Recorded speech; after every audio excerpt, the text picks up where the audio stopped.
Hello, welcome to the Scottish Art Show.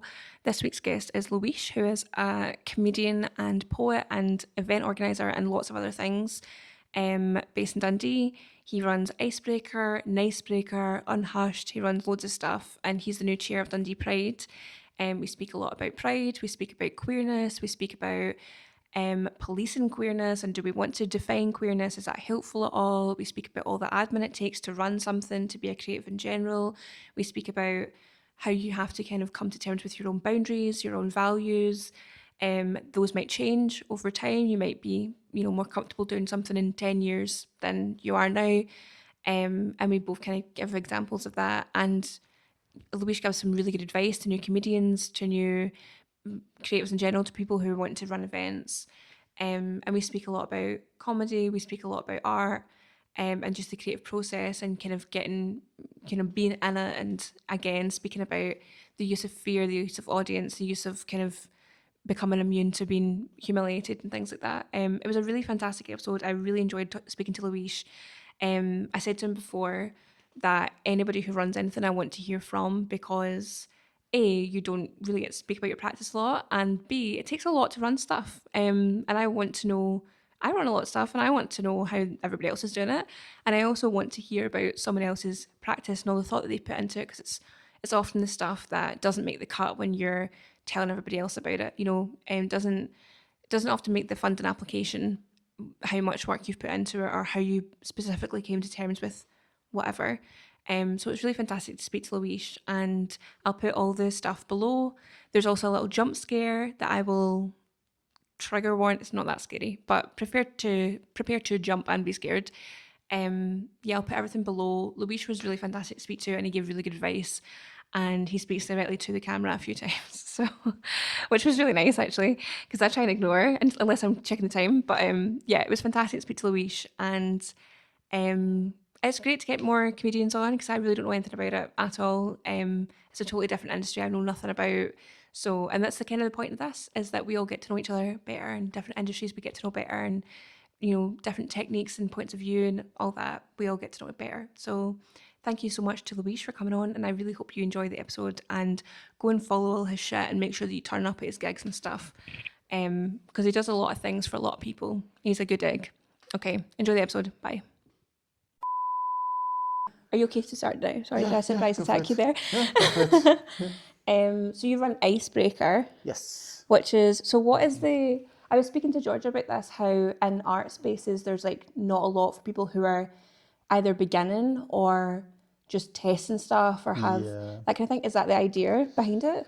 pretty much. It just started, and I think stand-up comedy in particular is really good for that because you can, I think more than any other art form, you can just have an idea and test it out. Just say something for 5 minutes, and if it doesn't work, never do it again.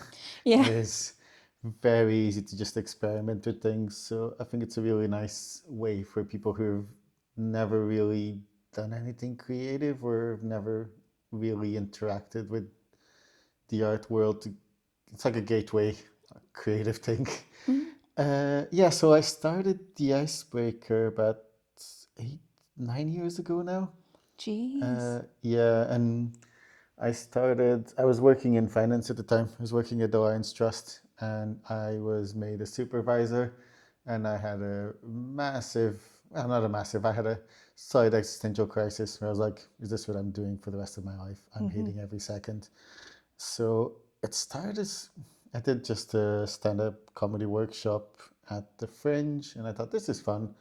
And then realized there weren't any comedy nights in Dundee, so I started putting one on and it just kind of grew arms and legs because there wasn't anything else like that. So it just kind of grew. Then we started by 2000, by 2019, we were doing weekly shows at Henry's in the city square, which were great. Every Saturday we'd go, there'd be about 50 people in.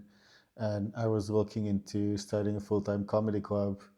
And then 2020 happened, which That's kind of everybody's story. Yeah. yeah, kind of put a dampener on everything.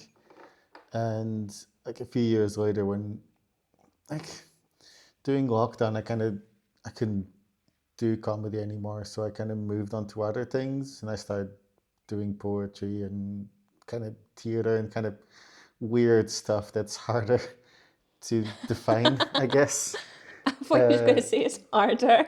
no, it's just harder to sell, Hmm. harder to market, I guess. And yeah, and then when things started opening again, like I don't know, I still love comedy, but I didn't. Like, professional nights are so much work. You have to like make sure everyone's ready, and then if someone pulls out, if you get a big name comedian, then they pull out, you have to find someone else that's the same kind. And yeah, they were a lot of work. So at the moment, we're just doing the open mics, and there's quite a few kind of local beginner comedians that are starting out and they're kind of starting their own things from it. So it's a really nice space. It's yeah, it's a really nice for just someone, as I said, gateway. People just want to try things out and come along. It's a really nice community. People come along. Since then, I've started doing a few other things as well. So I run Unhushed poetry nights, Yep. which are yeah, they're queer poetry nights, and the definition of queer gets very hard and to define and gets very problematic. I think if you try to enforce and be like, you have to prove you're queer or do Yeah. queer, you can only talk about that. So just, I think I would describe it as like poetry with a purpose, like anything that's, kind of activism related or representing minorities, trying to enact some kind of change or raise awareness of something in the world that isn't just here are some nice fields. I'm going to describe the fields. No offense to people who just describe fields in poetry. There's some Yeah.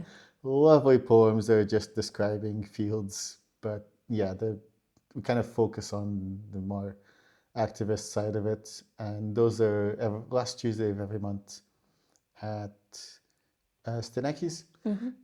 Sorry, I'll plug. I'm so used to plugging things. I just keep going into all the Go for it. dates and Honestly, details. genuinely go for it. Cool. Everybody else has. Okay, Don't worry cool. about it. I do it too. Yeah, I'll just get this out the way. So, comedy nights, Icebreaker. Uh, pay attention now if you want to take notes. Icebreaker is on the first Thursday of every month at Archies. Unhushed Poetry Night is on the last Tuesday of every month at Steneckis. And yeah, we do a bunch of other things. We do improv workshops as well now, which are Hmm. really good fun. I think, yeah, I think my particular form of ADHD is I like doing lots. I like doing lots of different things, Hmm. and I think the key to success in pretty much any field is to just pick one thing, then become really good at it. And I can not do that. I No, me like neither. doing a bunch of different things and then get bored and move on to something else. And it's nice. I think you can also you can put together shows that are like a mix of stand-up and poetry and improv and things, but then it gets very hard to market. People want to be like, so is there jokes or is there sadness? Yes, both. It, it'll be sad and funny and silly and serious. Hmm. And yeah, it makes it very hard to market to people, but Yeah. it is good fun to make. Yeah, do improv workshops there every Thursday at Just Be, which is very nice. We usually get like a guest workshop deliver once a month, and then the other one's just us messing about and doing improv. Yeah. So, would you still like to open like a comedy club in Dundee? I know there's like different Maybe. places that do like a night here, whatever. Yeah, But I don't know if there's like one that's the that's like thing. dedicated. Because when you started Icebreaker, when you're saying Yeah. you just started it, was there Hmm. people who were like, "Oh, I've been gigging," or "I am a comedian," or is it mostly, or did you have to kind of coax it out of people Yeah. like, "Oh, do you want to try this?" I Or think when I started, I was mostly getting people from Edinburgh and Glasgow to travel to and do the night. right, yeah. But we've since had a lot of people from Dundee kind of do comedy for the first time. So we've Mm-hmm. got quite a nice, growing comedy community Mm-hmm. now, which is really nice. And been a few kind of other nights that have popped up, which is great. But I don't know, I love starting things and I love feeling like I'm making a difference, if that makes sense. Yeah, I yeah, yeah. feel I would want to start a comedy club if it was needed. I'm if there was like a massive demand for it and people were going, we desperately want a comedy club. Mm-hmm. I think, and it's maybe one of the best things about Dundee creatively, actually. I think you get to do something for the first time. I always thought, if you're running a comedy night in Glasgow or Edinburgh, you're competing with like 10 other ones. Mm-hmm. And I find that really disheartening because you're just competing with other people. Where running one in Dundee, you're the one person doing that, and you've Mm-hmm. got audiences who, if you weren't putting on a comedy night or you weren't putting on an event, they would just be sitting at home. Mm-hmm. So I feel it much more rewarding because you're actually like starting something new instead of just competing with people for what's already there. So yeah, I would maybe like to start a. I'm not sure I'd want it to be a full comedy club as well. I think Mm-hmm. it's longer speech, but I think in Western culture we try too hard to like move things into comedy or tragedy, and it's the two things. It either has a punchline or it makes you cry. And the things I love are the ones that are harder to clarify. Like Yeah, yeah. if you just tell a story, stories don't come. They're not comedy or tragedy. It's just things that happened, and it's up to you whether you end on a punchline or end on a sad note. It Yeah. almost doesn't make a difference. Yeah. After a while, I think I like stories that are like make people feel and make people sad, and it's almost I like things that are in between and almost like let the audience decide if they think it's funny or sad. Mm-hmm. Worked for some very evil companies before. I was like, so interests are nice. They've got like a proper ethical. They were all about like ethical investing, and they would pick companies that were actually like helping the environment and doing good things to fund. And after about a year, they got bought over by this really evil hedge funds Oh God. because they weren't making enough money doing that. And it was just the most depressing. Like, yeah, just trying to run a nice ethical organization in the capitalism just becomes Mm-hmm. really, really hard. Have you ever heard of New Lanarkshire? We were talking about this. Gorgeous place. So, recommendation. I think it is New Cloud Valley. I did go there. So, New Lanarkshire is this incredible. Like about 100 years ago, it was just a mill, like in the south, kind of south of Glasgow, Mm-hmm. that produced the energy. And it was like one of the first kind of anarchist socialist experiments, like really advanced for the Oh, time. nice. Yeah. They would treat the workers really well. They were kind of the first ones to start free schools for all the kids. Uh, some of the stuff sounds ridiculous now. Like they would Yeah. work, the mill workers only had to do like 12 hours a day, which Yeah. by Victorian standards was great, and they'd get like a week off a week, which Mm-hmm. sounds ridiculous now. At the time, this was really revolutionary, and this is in New Lanarkshire. And if you go there, absolutely gorgeous, this massive dam, and it looks like something out of a sci-fi. Mm-hmm. Just beautiful space, and yeah, people decided it wasn't making enough money and they got rid of the person who was in charge, even though it was quite profitable as a mill because Mm-hmm. that's the thing. I don't think it's so much that being ethical stops you making money most of the time. I think there's just this idea that it does. Mm-hmm. And so there's always going to be someone going, oh, you're doing something nice. We could make more money if we were evil. Yeah. And I find that really interesting because after they got rid of the guy who was nice and ethical and just turned into another mill, productivity went down because everyone Mm-hmm. was really pissed off. Yeah. And they stopped making more, they made way less money and they had to close shortly after. Mm-hmm. But there's this idea in the capitalist society that you have to be evil and have no principles to make money. Mm-hmm. And if you try to stand against that, there's going to be people who just try to take over, which is Yeah. yeah. And Mm-hmm. if you know where Clydebank is, it's kind of Mm-hmm. just near Clydebank-ish. And it was called a Little Moscow, and it had like a communist MP for like years and years in like the Yeah. 20s or that.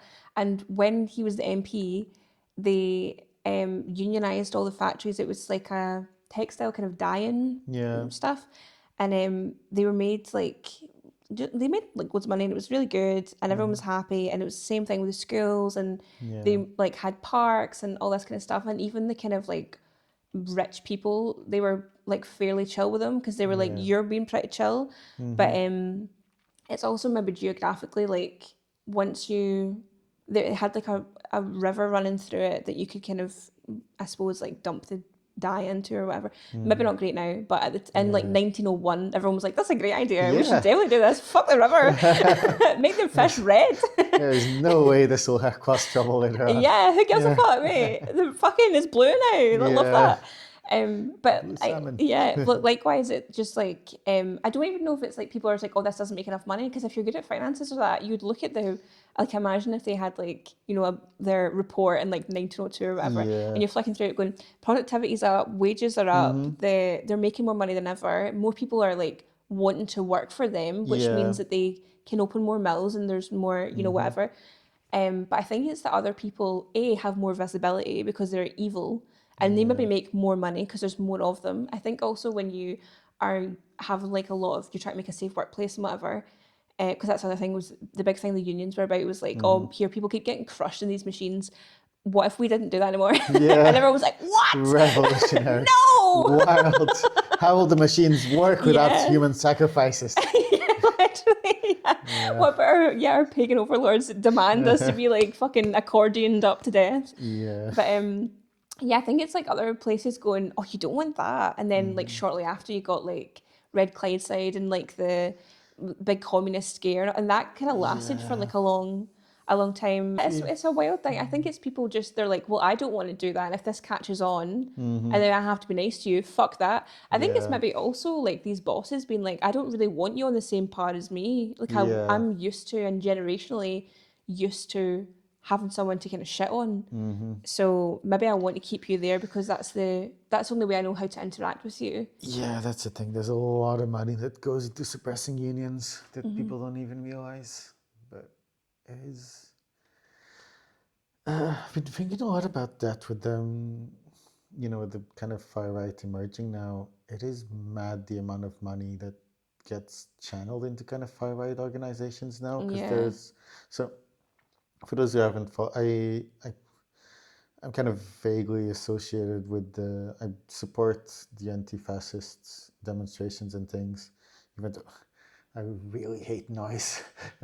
Anti-fascist demonstrations have so much noise, so I struggle with them. Yeah, fair. But yeah, I think like the amount of money that goes into the far right and fascist organizations now is ridiculous, and it's kind of inspiring that they still manage to collapse every couple of years. Yeah, I don't know if it's because there's such a high return on them, because you can pretty much tell them anything you want. Yeah. Or here, go and say that, and they'll go, oh my god, I just found out. And they all think they're the fucking town crier, and it's like, these are from people who've never before had any useful information, but you think that they're whispering the fucking gospel into your ear. Yeah, that's the thing. It is much easier to reach people who are just looking for confirmation of what they already want to believe. Like, I think telling people, no, you actually are kind of privileged, and you. I think a lot of people want that victimization as well. It's quite hard to admit you've had privilege in a way. I think people take that almost as a personal insult, like, no, my life has been hard. You're like, yeah, it's like, you know. But it's not because of your skin color or your gender or whatever, like, being privileged doesn't necessarily mean your life is easy. It just means you've had advantages that other people had, and maybe you've had awful disadvantages as well. Like, maybe you were born in an awful situation, and that's fine, but that doesn't, it doesn't, like, there's no competition for who's had, but there shouldn't be a competition for who's had it hardest, which I think is controversial. I think it's a very Scottish thing. Like, everyone wants to have the hardest upbringing, and everyone wants to tell you how they were born in a shoe and had to fight dogs for their meals every day. And you're like, it's not a competition, guys. You can be born privileged and be a good person and still have a hard life. Yeah, and I think the irony of Yeah. that is if anybody has Mm-hmm. had like a really hard upbringing, they're usually the last people to talk about it. Mm-hmm. Because they're like, yeah, I don't want to fucking relive this every conversation I Yeah. have, you know? And I think you don't want it to define you as well. Like Yeah. I think people who actually have hard lives have to get away from that kind of victim mentality because they don't want to, you know, they're used to being a victim. They don't want it to be what defines them for the rest of their lives. Mm-hmm. It's usually people who are looking for an excuse that like to victimize themselves. I was just going to say, yeah, I think it's Yeah. maybe the people who've had hard lives have had a front row seat people who are like, I can't be bad because I'm downtrodden, and you're Yeah. like, all right, okay, well, two things can Yeah. be true at the same time. You can had a hard life and you can be a cunt as well. Yeah. You don't. It's not. You don't move spreadsheet roll. You can tick That's two great. boxes. You know. I want that on a t-shirt. You can have had a hard life and still be a cunt. Yeah. Yeah. But it is, it's like that way. It's like, well, you're a fucking adult, mate. Like, you don't have Yeah. to act like this. You're aware of your behaviour and you must be aware of, obviously, people have mental health issues and whatever. Maybe they're not aware of Yeah. how their behaviour affects people, but generally not. And it's also the whole, like, just when you're saying about the money going to the far right and stuff, Yeah. one of the things that really pisses me off about this is the kind of like male mental health thing. And I'm like, but you care about your mental health and not even Yeah. really, because you wouldn't be kicking about these people if you did. They're not good people Yeah. to be, "Oh, this is happening, you better fucking watch out," like all that. Yeah. That's not good for you to be around that all the time. But it's also like, do you care about trans men's mental health? Do you care about gay Uh-huh. men's mental health? Do you care about black men's mental health? I No, you think care about your specific, only yeah. your mental health, you know? It's hard because it becomes almost like a code word as well. When people say, "Oh, men's mental health," I'm like, brilliant! I love men's mental health. Let's help men with depression. Let's get them to talk. And they're like, "Cool, we're also far right." Yeah, yeah, Like, yeah. Mm-hmm. it just. I feel like men's mental health, especially, has become like a red flag. As soon as Totally, someone which is says it, such you're a like, shame, but "Okay, so do you want to help depression, or do you want to just be racist?" Because yeah, they're protecting women and children is my yeah, yeah, it really annoys me how that's become like a code word for just being racist. yeah. It's terrifying. For instance, tying it back to art and creative things, I applied for some funding from I think, quite nice local organization last year. And I didn't, at the time, I just got a rejection, and I get so many. Like, doing anything creative, I try to aim for like 100 rejections a year. I don't think I've managed because it is hard to send that many things. I was going to say it's And 100 applications, applications. yeah, applications take so much work, but I get so many rejections. I just didn't even read it.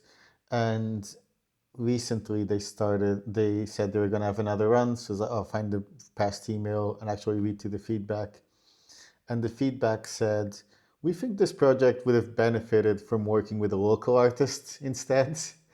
And I sent them an email to be like, I am a local artist. I've lived in Dundee for 20 years and just got a very, I was going to say very apologetic. I got a vaguely apologetic call from the person in charge being like, well, we didn't know. Like, well, yeah, you did see my name and assume I wasn't local, And also which just Google is, it, mate. It's been yeah, like, there's a paper trail. like, I don't think I'm not famous or anything, but humbleness, like, Everybody's you got a know, footprint, you know? yeah, just cool. I think I've done enough things in Dundee.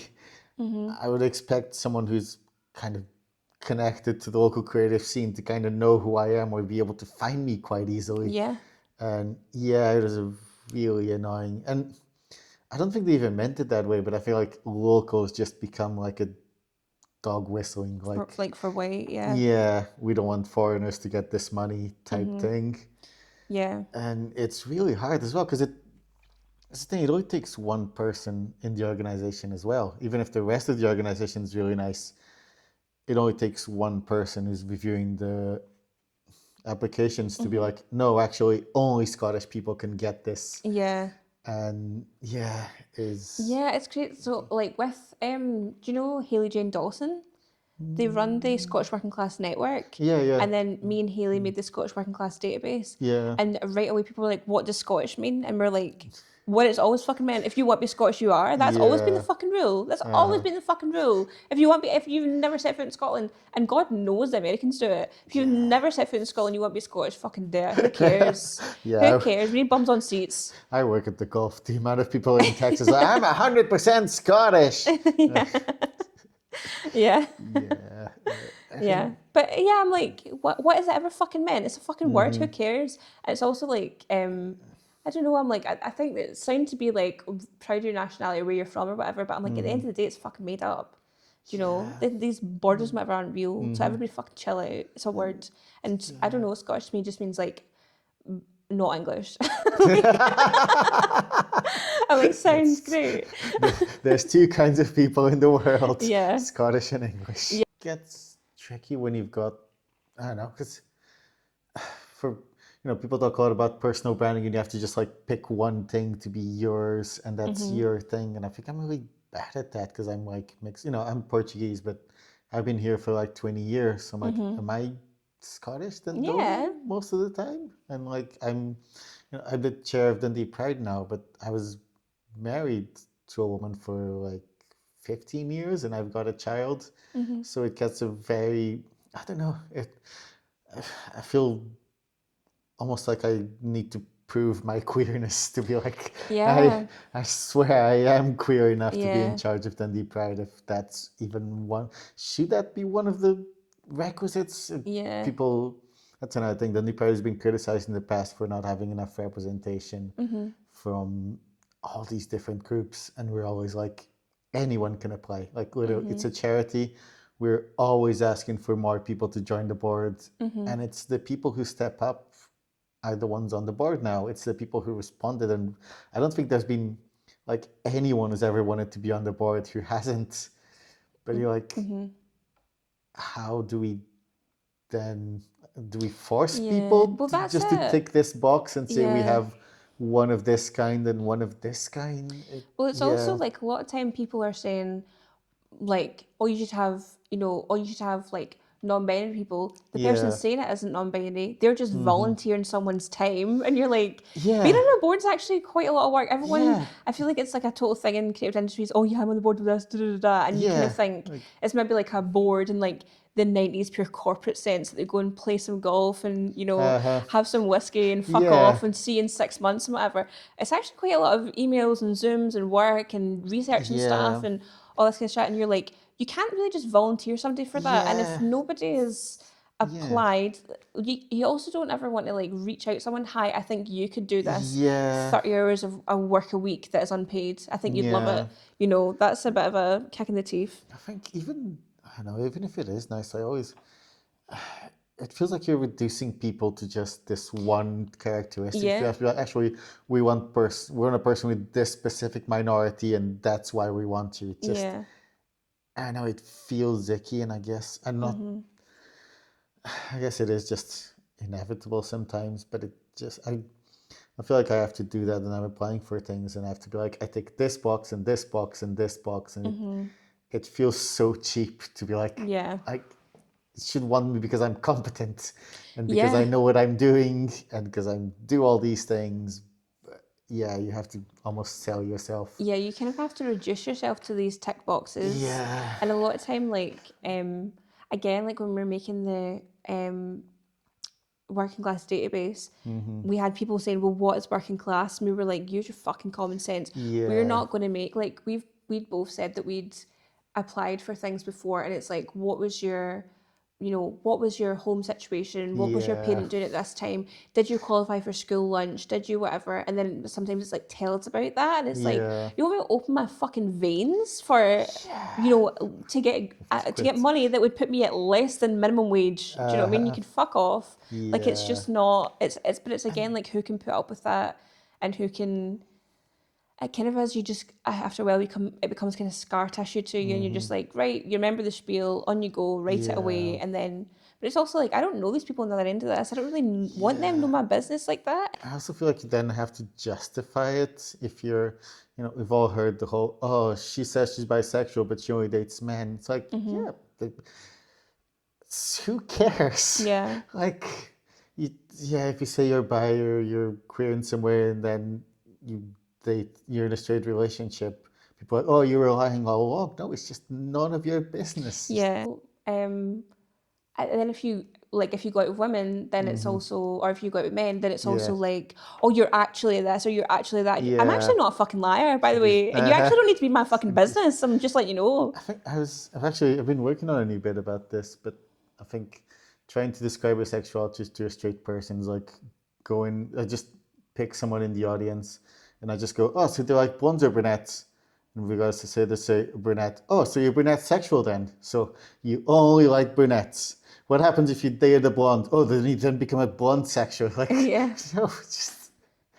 just shouldn't have to like limit yourself Yeah. and labels for everything, and it Yeah. does get exhausting. It's also just like that doesn't fit into life. Do you know what I mean? Yeah. Like life isn't like that. And life isn't one or the other. It's nothing in this fucking planet is a binary. It's Yeah. not this or that. And I think, especially with sexuality, I think a lot of our culture was shaped by persecution, and even amongst queer people, you know, a lot of it is a reaction to being persecuted. This is controversial, maybe. Screw it, I'll say it. I feel like, I know it's weird to say from the chair of Pride, but I feel like a lot of Pride culture happened because it was illegal. So it was the people who associated queerness are the ones who were brave enough to step out even when it was illegal, and they were risking being killed. So there's people who are really brave and really sassy and really loud, which is amazing. But I know I feel like a lot of queer people feel because if you're not like that, you're not part of the community. And fingers crossed, it's not illegal anymore, and hopefully it will continue not to be. I feel, yeah, I'd like to expand. I think when I first interviewed for the Dundee Pride, I said I wanted to expand it to queer people who feel like they're not part of the community. And then I could see they weren't quite sure about that. And at the time, I thought, it's fine, I'll never hear back from them. It's okay. And then they did actually want that, which was nice. But yeah, I feel like there's lots of queer people who feel like because you don't meet this stereotype or you don't meet certain labels, you're not really part of the community.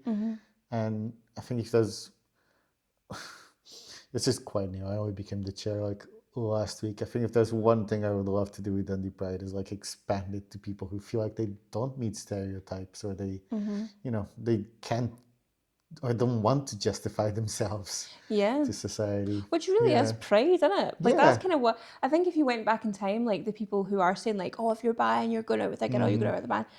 Oh, like you're not actually bi, or no, you're actually gay, and it's just like, could you just wrap your fucking head around bisexuality? It's been here for a while, do you know?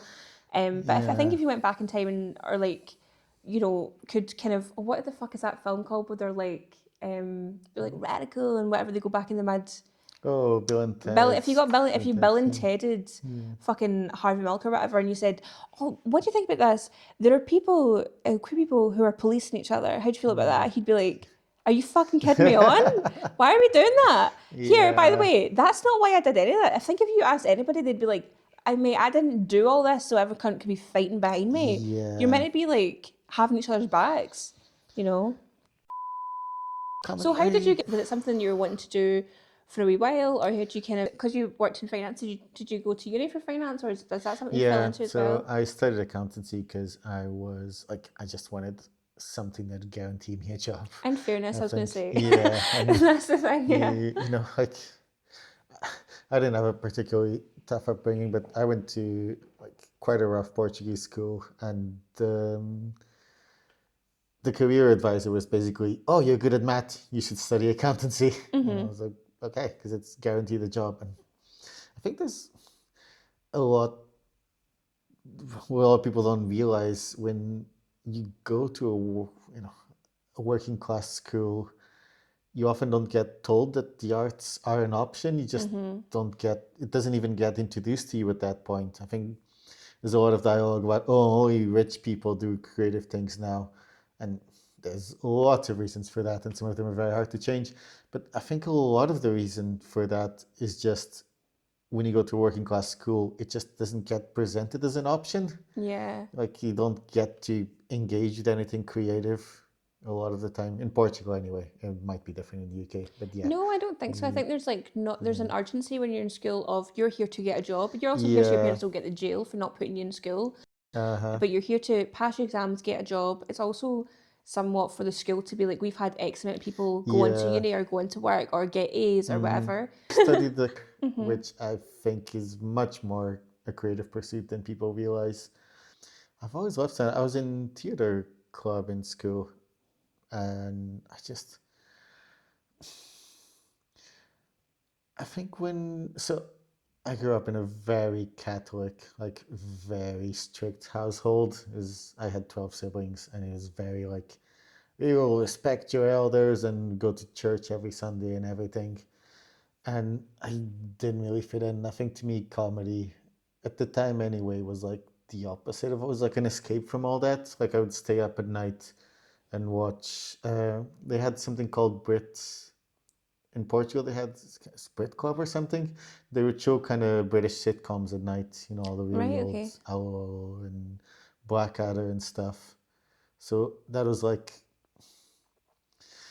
I think it made a really nice break from, Catholic culture, and like that kind of culture is always about proving yourself and Don't worry about it. It's okay. Keep going. Oh, fuck. you good? Yep. Oh, cool. It's all good. Sorry, very quick. Yeah, it's all like the culture I grew up in is all about proving you're the best and proving you're really great at all these things. And I think I love comedy because it's kind of the opposite. It's like people talking about how crap they are and like bonding over the bits you don't like or the bits they wouldn't normally show. But I think the more I do it, I still love comedy. It's kind of my first love, but I think I love community more. I love anything that kind of brings people together to share in something. I think is how I would describe my practice, and I think events don't get treated as a creative pursuit as much as they should. I think every good event should have like a strong identity and a strong aesthetic, and you're basically you have an audience and you're trying to make them feel something. I think events are art, and good events should have like, I don't know, a strong identity and should be a good piece of art. So yeah, I think I would describe myself as an event organizer. When I was just really bored at finance, it was like I think I just defaulted to it was like my escape from reality again. I just started doing comedy then, and this it gets kind of dark after. But my I've got a daughter. I've got an 8-year-old now, and when she was born, her mom had a massive postnatal breakdown, and she was really struggling to look after her. So I kind of had to leave finance to look after them, which sounds quite sad. You know that story with the horse, the farmer finds a horse. There's a really old story. Very quickly, uh, farmer finds a horse, and everyone goes, "That's really good luck." And then the next day, his son falls off the horse and breaks his leg, and they're like, "Oh, that's really unlucky." And then the next day, the recruiter comes on and says, "Anyone who can walk is going to join the army," and everyone's like, "Oh, that is lucky." So, and I think about like me having to leave my work in finance was really tragic at the time. It was probably the best thing that's ever happened to me as well, because it meant I got to just run a comedy club full time while it was the one thing I could do while looking after a newborn child.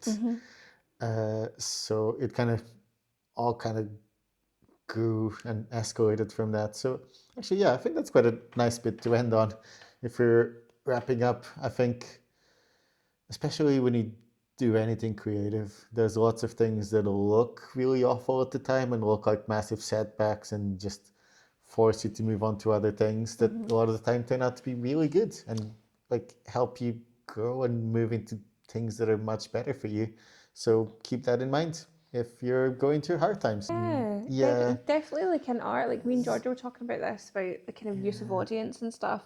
yeah. And in visual art, like painting that, um, you're kind of there's you can kind of again like you choose like what you want your relationship to audience to be and stuff, Yeah. but at the end of the day I'm like it sounds maybe bad, but I'm like I don't really care what their reaction is. I don't Yeah. even it's not that I don't care, it's not my business. Mm-hmm. That's their business. My Yeah. business was I wanted to say this and I've said it and now it's said and I Mm-hmm. said what I said. Yeah. Whereas, do you know what I mean? And I feel like often people are like, oh, I want this specific effect. And I'm like, you're not going to Yeah. get that specific. You're dealing with people that I are know. like, I feel like people are the most kind of nuanced, complicated. This day they might feel this way about it. Next day they could Yeah. feel this way about it.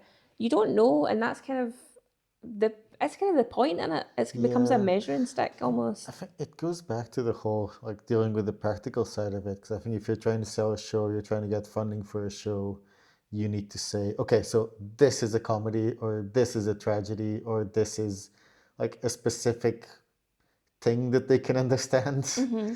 And it's, yeah, it makes it really hard, both funding and commercially. It's really hard to do something actually different or something actually personal. Mm-hmm. But I'm not sure what the answer is to that. It's Yeah. just an annoying thing. I mean, that's like a big reason why I started doing this was Yeah. a lot of artists, and there's, I mean, other people you cut about that I would speak to as well. Mm-hmm. That I don't know too much about other like creative kind of fields, Yeah. but also other artists. When we speak to each other in the hallway or a whatever event or whatever, Mm-hmm. we talk very casually about our work Yeah. and applications and artist statements and exhibitions. We suddenly start performing this kind of uber professionality about, Yeah. oh yeah, I talk about, you know, the cadence of a brushstroke all the time. Like that just rolls off my fucking tongue. Whereas Yeah. actually I'm like, I was speaking to my pal Laurie McNally about this, and I was Mm-hmm. saying like when I was painting the nun picture, I was like I was kicking fuck out of her. Like I was like had the paintbrush to the canvas like because the whole thing I got she had used to come to me in nightmares all the time, and I Mm-hmm. was like I know I had her in the physical world. I was really fucking leathering her. I was laying into her like the board Yeah. kept coming off the easel and all that because I was really kicking fuck out of her. And I was like, I would never put that on application, but Mm-hmm. that is fucking what happened, and that's Yeah. why I made it. She But like, yeah, you she don't. does look very night terror like. Well, Yeah. yeah, she is, but she's learned a fucking lesson now. Matt's shoulder. Yeah, Literally yeah, beating your demons. yeah. Sorry. People are Sorry. often very scared of her when I'll put like a picture up of that, but people are often very scared of her. Like my boyfriend's really scared of her, Yeah. but So I'm I like, realize we're we are sound. talking about a painting you can't see. You should just like Yeah. add it to the Yeah, I'll video or pop it up something. here. Give you. Yeah. It'll be like that video with like the car and the big scary face comes up. You know, Yeah. it'll be like that. But yeah, our name's Suzanne, Jump and scare. we're actually very chill with each other now. But Nice. um, yeah, but like again, that's I suppose like me and George again, we're talking about the relationship Mm-hmm. with fear and being painting things that you're or making things that you're scared of, and kind of is it about control? Is it about just Mm-hmm. expressing fear? Is it about just feeling the fear? Yeah. And then also like in comedy, like when you're saying you might say something into like a room, people, everyone's like, you could hear a fucking pin drop, and you Yeah. kind of go, oh no, okay, and then you just yeah. And I think the maybe the assumption is in painting or exhibitions, it's unlike that, but Mm-hmm. the reality is this exhibition's on for like 2 weeks. And Yeah. what you've said is not wanted, and it's there for 2 weeks, and you can't escape it for 14 fucking working days, Yeah. you know. That But is. yeah, we were talking a lot about that and just about, I Mm-hmm. suppose, like resilience. And she was saying like she's like immune to humiliation, and I was like, I think that's a good Yeah. way to be. Oh yeah. I think when you start doing anything creative, like you want to make it and you want success and everything. And I've met so many people who are like super successful and miserable because they do the things that are popular, they do the things that are gonna make them successful rather than the ones that they actually love. And you see this especially with comedy, like all the most successful and famous comedians are awful. Not all, but the huge amount of famous comedians you see on Mock of the Week, that's what people think about when they think about comedians. And they are usually the worst. They're the ones who have just completely dead inside, no life. They'll just, Mm-hmm. because to be on something like Mock of the Week, you have to submit your material and then it has to be reviewed and then like a whole committee changes it. So it's the most lifeless way to do comedy ever. And the comedians that I love, there's a comedian called Vladimir McTavish died last week. He was generally maybe the funniest person in the whole of Scotland. Everyone loved him to bits.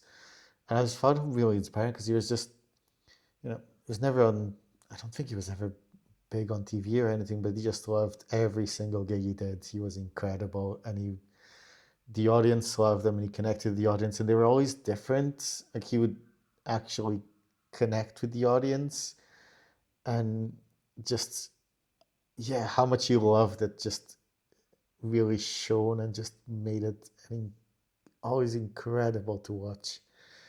Yeah, that's kind of my creative goal. That's the goal I would recommend for anyone doing anything creative. Just there's a lot of crappy, annoying admin things, and you have to promote yourself and you have to compromise. But just make sure at the end of the day, just do something that you're loving and make sure you're enjoying it, because otherwise, there's not much point.